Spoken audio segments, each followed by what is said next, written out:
Hey guys, welcome back to episode 11 of the Creepy Cascadia podcast.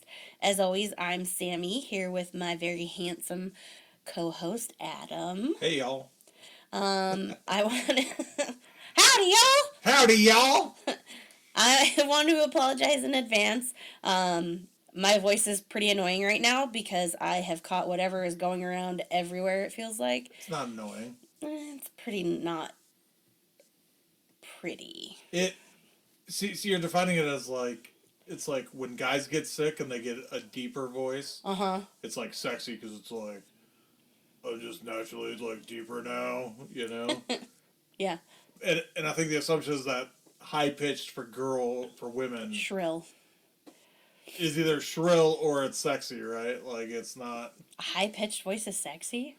No, what I'm saying, like a slightly lilted, like. People have done studies on like when people are talking to friends versus like their significant others. They go like an octave higher. My when they're talking to coworker. their significant others, like you can tell when somebody is talking to their wife or a husband or a girlfriend. Like it's no, I do it to you. You call into work and I'm like, hey babe. You do. You know? Yeah. My coworker, I never even noticed that I did it, and my coworker one time you had called and she's like, your voice just gets all sweet and high and like, hi babe. Yeah. Yeah. I think a lot of people do it naturally. That's fair. It pinged on, I think, shout out to my friend Amanda at Idaho State University. She was like a neighbor. And yeah, it was like, I was over at her place. I think we were doing like, there was like a potluck coming up or something, or I don't think it was the time I helped her do her taxes, because she thought she was going to have to pay a buttload in taxes. I'm like, nope, you did these blocks wrong. You're good. You're getting a refund. Like, Nice. You messed up the math. It freaked you out because thought you owed like $12,000 instead you're getting like $2,000 back. Well, yeah, that is scary. Yeah. Like, to be fair. Oh yeah. Yeah. Especially because we were all grad schools. It was grad student like. Everybody's housing. fucking broke. Yeah, everybody's like broke. Nobody's got a massive stipend at all. So. Mm-hmm. But anyway, it was she got a phone call from her boyfriend at the time, and yeah, she got on and she's like, It was like afterwards. She's like, oh sorry, I had to take that. That was like Jeff or something, and I was like. Oh yeah, no, I figured from like how you were talking. She's like, I know that that's a thing. And she's like, I thought I wasn't one of those people. You are. You are. Sucker. And I am too. Yep. Turned out once I got a girlfriend, I was that person. And now I'm your wife. Yeah. Bert. Yeah, so maybe I go 2 octaves higher now too. I don't know. I think maybe some men would argue it's because your wife takes your balls as soon as you get married. I was just about to make the joke. I'm like, I was just about to make the joke that it was you took my balls, and that's why they're 2 octaves higher. But I don't feel like I am one of those women, though. But not really. One of what? The women that go higher, or the women that take their husband's balls? I was like, because I thought we already established you talk 1 octave higher. No. That yes. Yeah. Ball snatcher. Only when you want me to. Yeah. Like, here, babe, put my balls in your purse so I can make said excuse, right? But yeah, so going back to you thinking your voice, I think it's because it's deeper. You think it's, like, unsexy or terrible. And I think that's the psychology of where it comes from. Probably. I don't have that sexy Phoebe Buffay, like when she gets sick and her voice, she's like all sultry, she's like, my babies. And she's like, I need my sick voice back. When she gets better. Yeah. She like clears her throat and it goes away. Yeah. Yeah, if you're like me, you're probably worried that like you're like when you're congested, it's like you're nasally. Oh yeah. Like, I am. In that real high pitch, like oh. Well, anyways, it's the week of Christmas. Christmas week. Yeah. When you hear this, Jesus. Sweet little 8-pound, 7-ounce, or whatever it is, baby Jesus. We actually are getting snow right now, which is super exciting because I love the snow. Adam, probably not so much because you literally grew up in South Dakota and you got snow all the time. Well, I'm just going to say that I saw forecasts for South Dakota here in the next few days, and it's like negative 50 degrees. So, like... Oof. This is why I moved here, because, like... You still get some snow. Yeah, it's like the cold front moves through and we get, like, a few flakes kind of layers low ground. Yeah. Everyone rushes to the grocery store after work to grab food for the week or You to were be one of those landlocked. people tonight. Yeah, but I think it was. But that was more because we didn't go get groceries on yesterday, which is what we usually do. Because we're recording on Monday this week, and normally we go get groceries on Sunday for the week. And because I've been under the weather, Adam wasn't actually feeling great either. We napped most of yesterday and Saturday. Yeah. Yeah. So. Yep. But yeah. So then it was. Yeah, but it wasn't bad. I was able to drive in it. I mean, I definitely hate how there's more hills here. Yeah. For sure. Like you went through Brookings, South Dakota with me, and like other parts of South Dakota. They're real flat. Yeah. South Dakota, it's for the most part real flat. Yeah. We actually had like, it's funny. I always thought it was like a suburb because I didn't know what real suburbs were like. Like it was more like there's a neighborhood in Brookings. It's called Indian Hills, and that's because it's like slightly hilly there. like somebody developed where there's actually little height differences between like this block of houses to the next block of houses type of a thing. But it's still pretty considered flat for like what we have out here. Yeah. We have lots of different terrain out here, which is nice. Yeah. Yeah, I mean, right, the different terrain is nice for, like, you can be down at the beach, you can be up in the mountains, it's very Pacific Northwest. Versatile. What? Versatile? It's versatile. You got the mountains, you got the beach, you got the forest, like, you can go anywhere in Washington, really. Yeah. I mean, you're not going to be at a hot beach. But, yeah. Well, it's because you haven't lived here long enough. Yeah. Yeah. Versatile. Lots of things to do. Okay. Isn't that what versatile means? I don't know. I thought versatility is like the ability to like withstand multiple things, I want to say. Isn't that durability? But no, I think versatility. I'm gonna Google it. You Google it, I'm gonna look it up. Please hold. Able to adapt or be adapted to many different functions or activities. Boom! Yeah. Me. I was right. Lots of different functions and activities in Washington. Yeah. So yeah, we're Christmas is Sunday. Christmas Eve is Sunday. Christmas Eve is Saturday. Christmas Eve is Saturday, Christmas is Sunday. Yep, so you got a few days after this, as of this recording, when you hear this. So go, husbands, if your wife fills everybody's stockings and you're wondering why her stocking isn't filled, it's because you're supposed to fill it. You still have a couple of days after hearing this. Go to fucking Target, go to Starbucks, go to her favorite coffee shop, go and make sure that she's got something to open on Christmas. Or vice versa. If you're the husband that does all the stockings and does all that, wives, make sure you go get your husband something that you know he's going to love so nobody is butthurt on Christmas. Yeah. Because that's nothing worse than being butthurt on Christmas. Nothing worse? Nothing worse. Nothing worse than the people who, like, get a piece of coal. At least it's something. You'd rather have a piece of coal than I mean, I'm not saying... in your stocking? Yeah. Because then it'd be a cool story. Be like, haha, guess what? I was so bad I got a piece of coal for Christmas. Yeah. But I know I didn't. I wasn't... You already been peeking in your stocking? I have not. I did feel around, though. Oh, okay. But I didn't look. Sure. I was like, ooh, it feels like break all the things. It feels like there's something in here. You're like break all the things that are in there. Whatever. But yeah. Well, that's my bath bomb in half. So yeah, Christmas is coming, folks, and then it's going to be 2023. I know. I can't believe it's going to be 2023. That's what's getting me. I know. We'll still have another episode before 2023. Oh, yeah, for sure. Right. This is just our last episode before Christmas. And we're kind of changing it up. We don't really have a script tonight. We're just going to kind of tell some creepy stories, Christmas ghost stories from a couple of websites, which I'll link in our show notes. we're going to talk about why people tell ghost stories on Christmas Eve. So I'll tell you right now, it's actually a Victorian tradition that kind of became more prominent with the beginning of the industrial age because of steam presses and printing presses. People were actually like writing down their oral traditions and oral stories. And so then they started reading them and distributing them.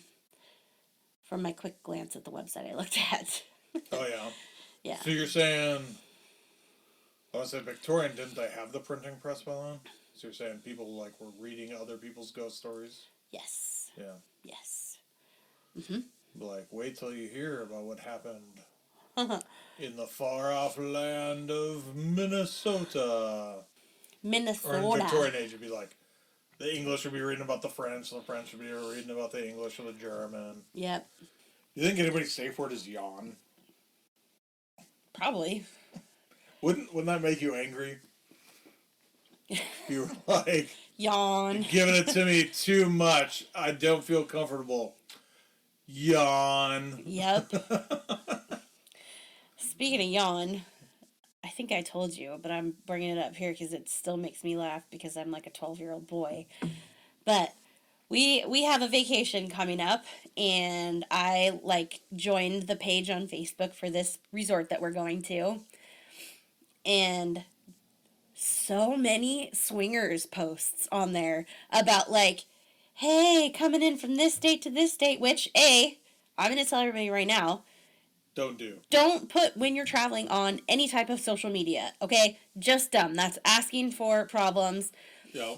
I'm sure there are people on this website or this Facebook page that literally go on there just to like troll people that they may know that are going to be out of town, right? Yeah. It's a big resort, but still. Yeah. Also, if you're a solo female traveler or male traveler, do not post that you're going to be a solo traveler by yourself and when you're going to be there. That is like ripe for human trafficking. But I will say, please keep posting about looking to play because they literally crack me up and I screenshot them every time. And I send them to Adam and I'm like, oh my God, babe, there's going to be swingers there. Which I'm sure they're always there, but. Yeah, it's adults only, so it's not full on hedonism, but it's as close as I guess you can get. Yeah. Yep. So yeah. Not that we would. I was gonna say not that I would know about hedonism, but. Yeah, we're not looking to swing. Nope. I like to people watch. Don't get me wrong. Yeah. But I ain't trying to play. So yeah. You were like making like a poster, like a least wanted, like run into these people. Just make sure we don't share drinks or like. Yeah. You know. Yeah. Be like, oh, we should hang out more. No, thank you. Yeah. No, thank you. Yeah. But I am super excited to go back because there's a cat. Apparently there's another one, too, that people have been... They named him Gouda. Oh, Gouda? Because there's Gouda, a cat Cheddar. there. Yeah, there's a cat there, Cheddar, which we're actually going back to the same place that we went on our honeymoon. So we're going back, and there's a orange cat there, which has my heart. We don't have an orange cat, but I really want one. And... there's an orange cat there named Cheddar that hangs out by the buffet, and my like one goal outside of other things for our honeymoon was to find this cat, and we did, and I got pictures, and feed him a piece of turkey, and I did, because this was before we had cats, like we just got married, and we did not have Jaxie yet. We did not have Jaxie or Winnie yet. Yep. So that's what we got going on, you know, swingers and all. I love to people watch. Yeah, but Christmas, man. 2023. Yeah. I feel like 2023 is going to fly by because we have a lot going on next year. As far as doing stuff, yeah. I'm looking forward to it so I can start making some bank on my hours. Fuck. My vacation hours. I wish. I'll have use or lose starting a lot next year. Yeah. Yeah! Lucky. Lucky me. Don't take so many vacations without my wife. Yeah, right. I know. I'm joking. Hey, you know what? If we get more listeners, I could work on this full time And then I could take vacations with him. So just something to think about, guys. Not trying to pressure you or anything, but we could record more than one episode a week. We could do some Patreon. So if you haven't already, please go to our Facebook page, our TikTok page, our Instagram page. Give us a like, a follow, share us with your friends so we can become more visible to lots of people because we really want to keep doing this for you guys. Yeah. And the more people that see us, and also go to the platform, whichever platform you're listening to, iTunes, Spotify, Apple Podcast, Pandora, whatever you listen to, and give us a follow on there. Subscribe to our show, download the episodes. Again, all of that really helps us. And give us a rating or review. I'm also going to say this again at the end, but I'm just putting it in now because you mentioned it. Yeah. And by you, I mean I brought it up, so. Yeah. Would we ever branch out to, like, OnlyFans? I mean, Patreon's basically kind of the, like, get paid to subscribe. You can pay to subscribe on Patreon, and you actually get, like, generally it's additional content as well. Yeah. So that's what we're going towards. That's kind of what OnlyFans are, I mean... No. OnlyFans got turned into porn, but I think originally it was meant to be, like... creator content straight to people. It's still creative. Well, I know. That's what I'm saying. I'm saying it's still creator content straight to people who pay. Yep. But yeah, it's like. Yeah. Like I'm saying, like it's one of those like OnlyFans doesn't have to be just porn. No, it's not. I think that's what it's known for. That's what it's known for. Like you said, 100%. Yeah. But it doesn't have to be known for that. It's like it's so known for it that like I can't think of a single creator that's like on there that is like legitimate not doing porn. You know what I mean? Like I don't know any comic book artists that are like, hey, come find me on OnlyFans. You know what I mean? Maybe now that Twitter's going down. I know that it's legitimately one of the things I've been thinking about is like people are leaving Twitter is like, would any end up on OnlyFans? Like, question: what creators do you know on OnlyFans? No. Other than I know there's porn on there, right? I don't know. Yeah, that's what I'm saying. Sure. That's already known. It's not like me specifically subscribe to any OnlyFans. You said I can't think of any other creators on there, and I'm like, well, what creators can you think of? Well, I'm saying other than porn. I'm saying the other than porn was implied in my mind because I had already said OnlyFans. Fair. So. All right. I did that shortcut. I shortcutted my brain language. Yeah. The words come out of my mouth hole. Ooh, speaking of words, I got Wordle in 2 today. Oh, I got it in 3 out of nowhere. I was like, the fuck? The fuck? I beat you. It's always a good day because that does not happen very often. I was straight up like straight ducking. Taper or something like that or whatever. Like I had the E. Taper was yesterday. Today was. Oh, I don't think I've done today's then. Oh, well then I'm not gonna say it, but I got it in 2 today. Okay. Because I had E, then I had PEA. I did like peach. And I had PEA all out of order, and then I was just like, taper. And it was like, you're right. And I'm like, oh shit. Oh shit. Got it in 3. Bitch. Yeah. Yeah. So like I said. People didn't come here for old Wordle stories. They came here for old ghost stories. That's fair. Yeah, so, like I said, the tradition of telling ghost stories on Christmas Eve started in Victorian England. It's actually, people are like petitioning, and I don't know like how much they're petitioning, but people want to bring it back because there's a lot of creepy people out there, which is, why I know our podcast could grow because there's lots of creeps out there. And it's something fun to do besides opening presents, right? In my mind. I think it's a fun thing to do. I also like creepy stories, so. Well, I think it's right. It's like, so at Thanksgiving, you talk about what you're thankful for. At Christmas. Let's talk about some creepy ghosts. Talk about some creepy ghosts. It is funny that, like, even when we were talking about, like, let's tell ghost stories at Christmas time, and I'm like, that's so weird to me. Ghost stories are meant for like Halloween or Friday the 13th. Nah, baby, ghost stories are all day, every day. But then I realized that a Christmas Carol is a ghost story. Fair, very fair. A Christmas Carol is literally the ghost. Well, there's 4, right? There's Marley, the dead partner that shows up first and is like, "You will be visited by 3 ghosts." So there's technically 4 ghosts in that.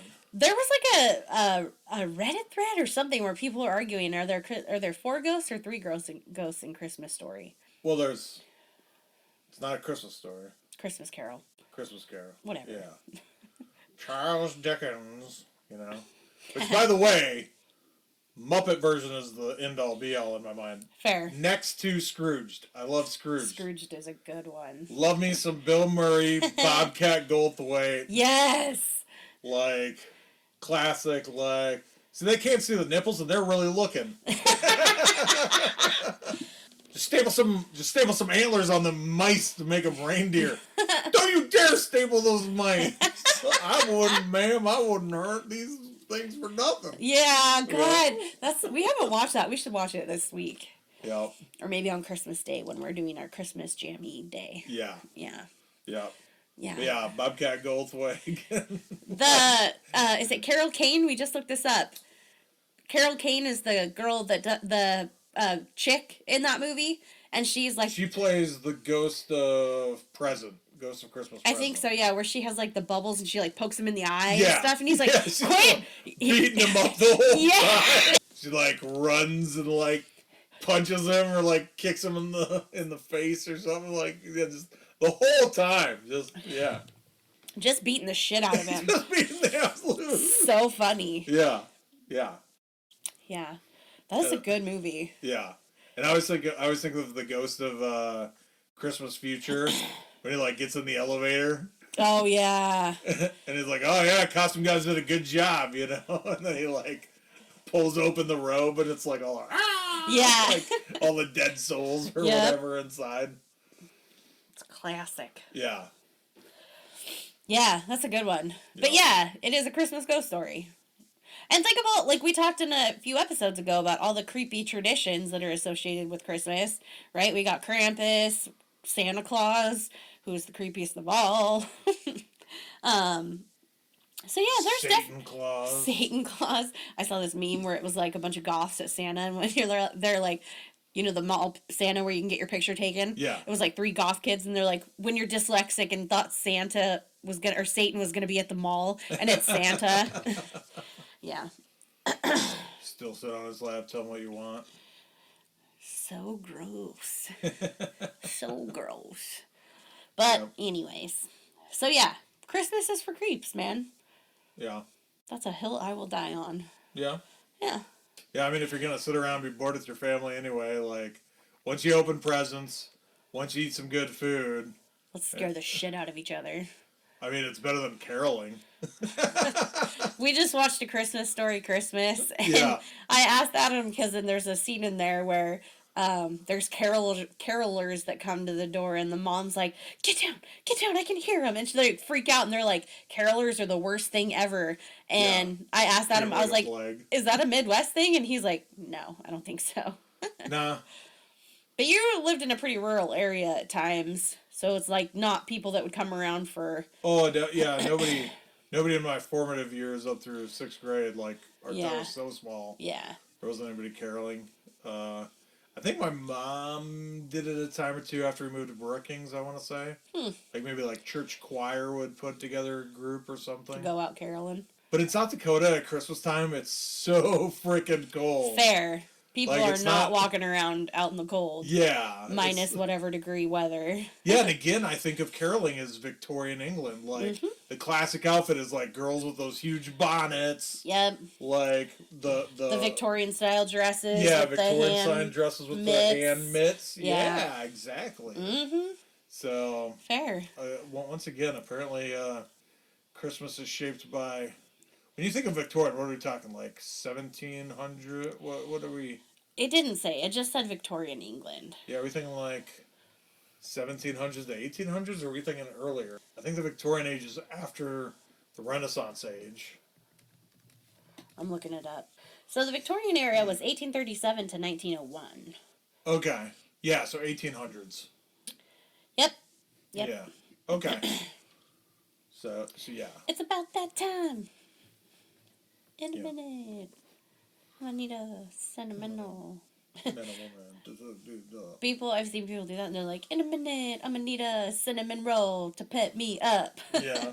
And I always think of you because you like cinnamon rolls. I do like cinnamon rolls. Yeah. Cinnamon rolls are good. Yeah. Yeah, Victorian. So you got the carolers. Carolers Victorian. I'm just glad of the fact we were talking about cinnamon rolls. Yeah, so I mean, yeah, it's like, what else do? You go caroling. You watch like all the holiday movies, which we kind of touched on last week. Mm-hmm. So do you have a question for me this week about Christmas? Since I've been asking you Christmas questions. Oh shit! Did you try to feed me one? No, I didn't. Give you one? No. I'm literally just rolling. We're rolling. We're rolling fast and loose with this episode. I did the straight hustle thing. What day is it? What'd you call me? Those days where like the memes or the TikToks where the husbands are like, "Oh shit, what day is it?" Yeah, and they start to panic. It's like, wait, did you give me a question? Am I supposed to ask you something? Like, did you tell me yesterday you were like, "Hey babe, at the podcast, like, tell me. I want you to ask me." I don't know. I want you to ask me. I was thinking of asking you like, what's your traditional Christmas dinner? Mm-hmm. Because I know we discussed this at Thanksgiving. I'm gonna tell you right now, straight up. Turkey, mashed potatoes, turkey gravy, made by my Gigi mom. Stuffing. Yeah. Stovetop, not stuffed up a turkey's ass. Literally the first time I ever had like stuffing that was in a turkey was again like a high school boyfriend's family, and I was like, ew, can that make you sick? Like, yeah. And let me tell you what, it's not as good. I'm sorry. Stovetop is the pinnacle of stuffing, and I know people are probably gonna be like, what the actual fuck? But I am a stuffing kid, and I will die a stuffing adult. Okay. Stovetop baby. Yep. Green bean casserole. Okay. Cheesy potatoes. Yeah. Sometimes ham. I actually like ham more now as an adult. I haven't always loved it. Okay. But ham's okay. Rolls. Gotta have the rolls. Yeah. Mm-hmm.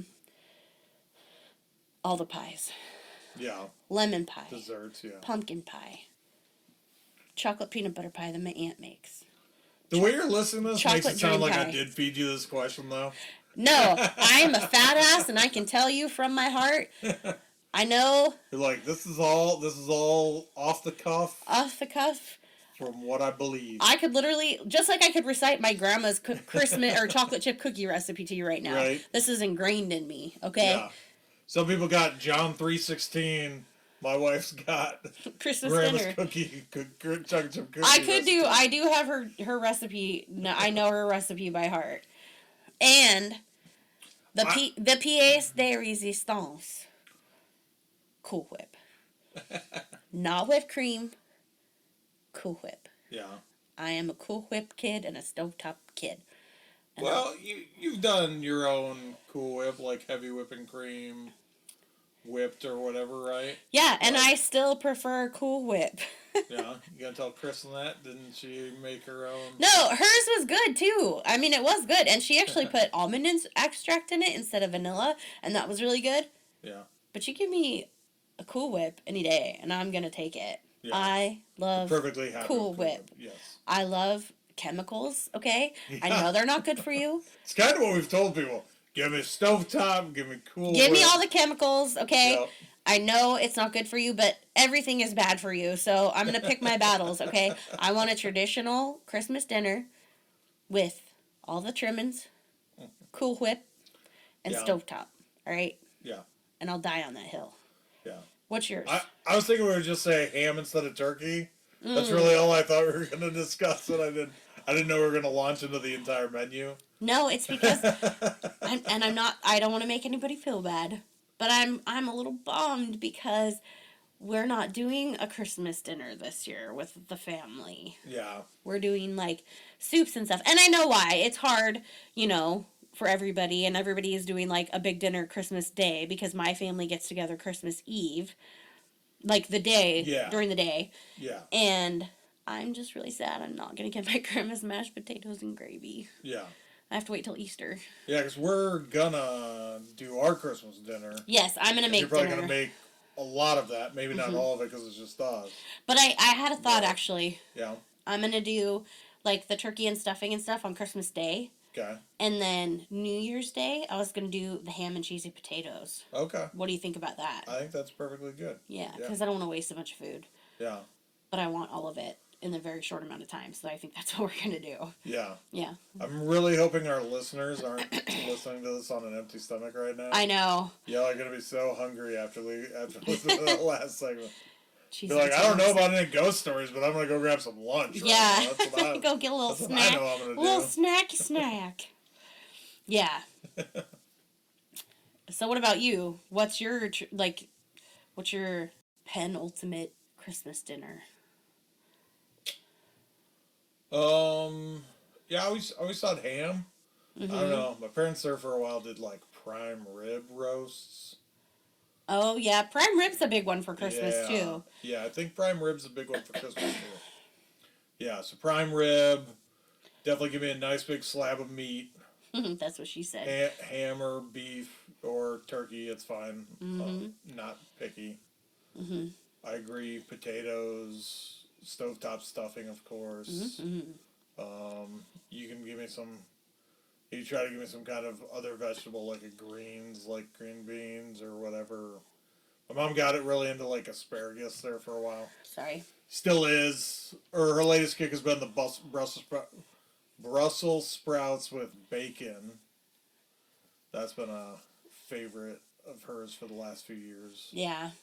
I'm not the biggest Brussels sprout fan. Like it's all about the bacon. Yeah. And just like you almost have to completely crisp the Brussels sprouts such that they're not really vegetables anymore. Like you basically made green potato chips.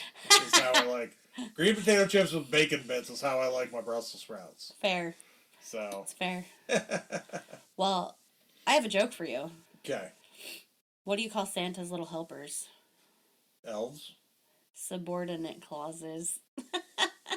Okay. Well, that's a grammar joke or something. Yeah. Yeah.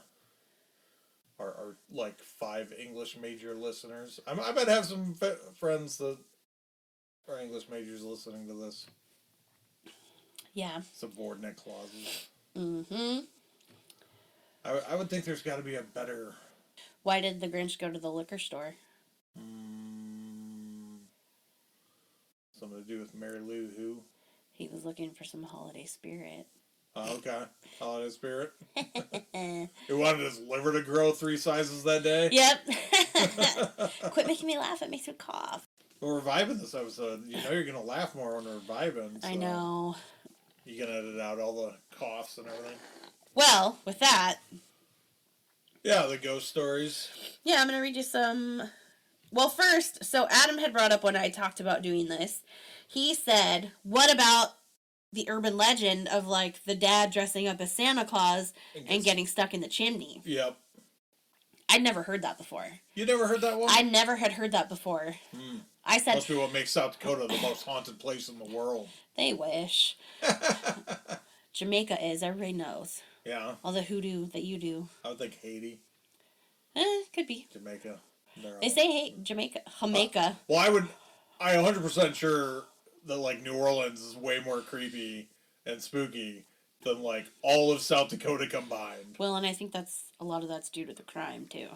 Well, that's fair. Yeah. Again, I already said it's pure population numbers. It cannot be true because there have literally been so much fewer people dying in South Dakota than in other states. Yeah. That it cannot be the most haunted state. Maybe you guys have just had really gruesome deaths. Again, quantity. I mean, like... Or quality. Yeah, farm accidents and, like, Old West shootouts. People getting drunk, falling asleep in a snowdrift, freezing to death. Yeah. Yeah. And then, like, their ghost wakes up and thinks they're still, like, alive, walking Just around. going about their day, not knowing they're dead. Yeah. I had a coworker one time. She was from Scotland, and she told us the story about how one time when she was 13 on New Year's, she was going from house to house, got super fucking hammered, passed out in a snowdrift, and some guy, like an older guy, came by and picked her up and took her home. But she was 13. I'm like, you were a wild child. She's like, Yeah. you'd go to everybody's house and they'd give you a drink. And I'm like, Jesus, I guess. She wildin'. I got lots of funny stories about It's her. like you're supposed to go to like one friend's house, have one drink when you're probably like underage. Yeah. Then again, depending on how old she is, like liquor rules are Pretty lax. pretty different. A different country, different time. Uh-huh. I could see it being, yep.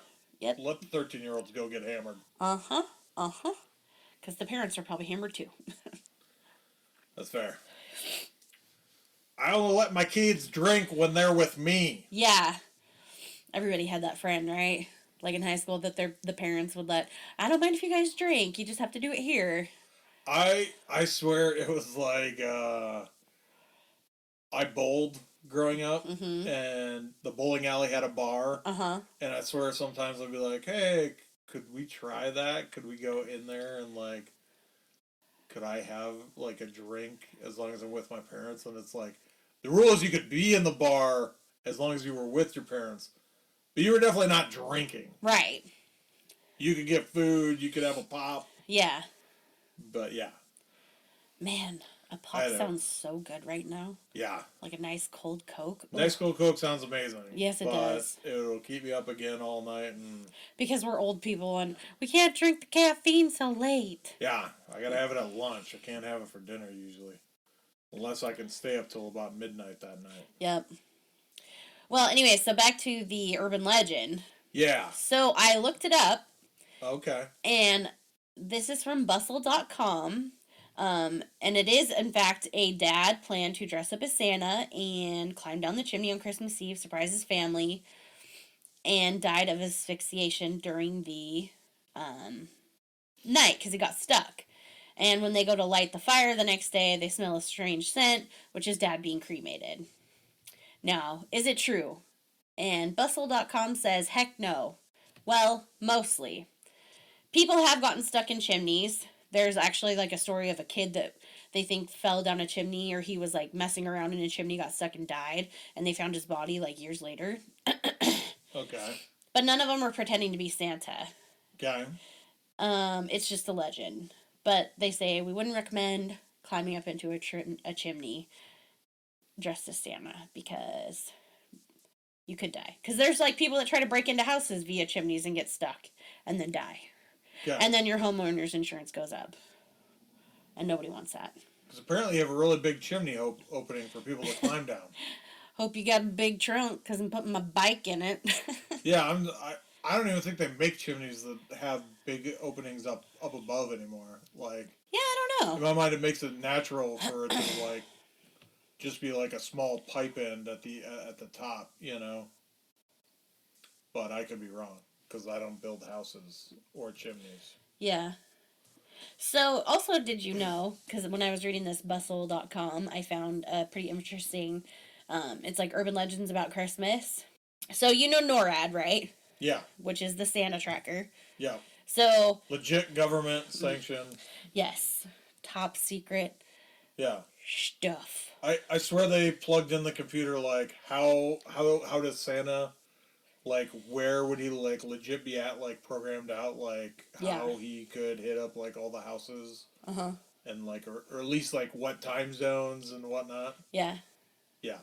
I always think about NORAD, because this wasn't something that we did as a kid. Like, we never followed Santa on NORAD or anything like that. Yeah. I think the first time I ever heard about it was on Christmas Vacation, when he's like, hey, they were tracking Santa. There were sightings of him over da-da-da. And Uncle Eddie's like, you serious, Clark? And that has always stuck with me. Yeah. Well, anyways, so apparently, there was a rumor going around that the whole NORAD thing actually became what it was because of a typo in a printout from a local store, like a department store ad that they ran as a number for Santa.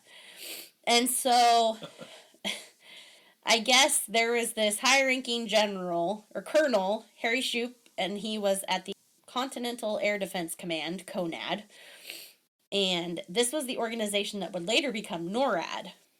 And he said in an NPR interview, only a 4-star general at the Pentagon and my dad had the number. Well, this was actually Shoup's daughter said that. And it was a surprise when he picked up the phone in the 1955, and a little girl or a child on the other end asked if this was Santa Claus. Yeah. Which is super cute because you're expecting like something terrible's happened. Yeah, something terrible, somebody high ranking. Yeah. Yeah. So he just kind of he went with it. The phone was obviously blowing up with kids calling Santa. Like, obviously his phone was ringing off the hook that year because of the published phone number that was just a typo that was coincidentally this giant secret number. Yeah. And in 1958, so 3 years after that happened, they turned it into NORAD and began offering a number for people to call that could track Santa's progress on Christmas Eve. Okay. And it's actually digital now. You can find it online. And there's an official Santa Tracker website. Yeah. We hope you guys are enjoying the show. Please, please, please share us with your friends, family, share us on social media. Make sure you're following our social media pages so you can stay up to date with all the things that we're doing. Like I said, we might be doing some giveaways to kind of help boost our numbers. So you definitely want to be part of that so you can win some free stuff because everybody loves some free shit. Yeah, send us emails, listener stories again, like you Yeah, said. we want to hear all your weird tales, and it doesn't have to be. If you have a brush with true crime, like we would love to talk about it. We do have a couple of those ready to go. Yeah. That we've had somebody email in. So yeah, make sure you share your stories with us. We want to get some collected so we can have a episode or two here and there that talks about you guys. I promise to be a little less skeptical hearing listener stories. That's okay. I'll edit out all your negativity. Yeah, okay. Sounds good. And make sure you visit our website. If you want to send us an email, you can email it to admin@creepycascadiapod.com. You can check out our website if you want to see pictures of us or our adorable children that are fur children. It's just creepycascadiapod.com. Make sure to please give us a like, review, rating on whatever platform you're listening to. Like we said, that really helps us boost our numbers and become visible to more people and more audiences.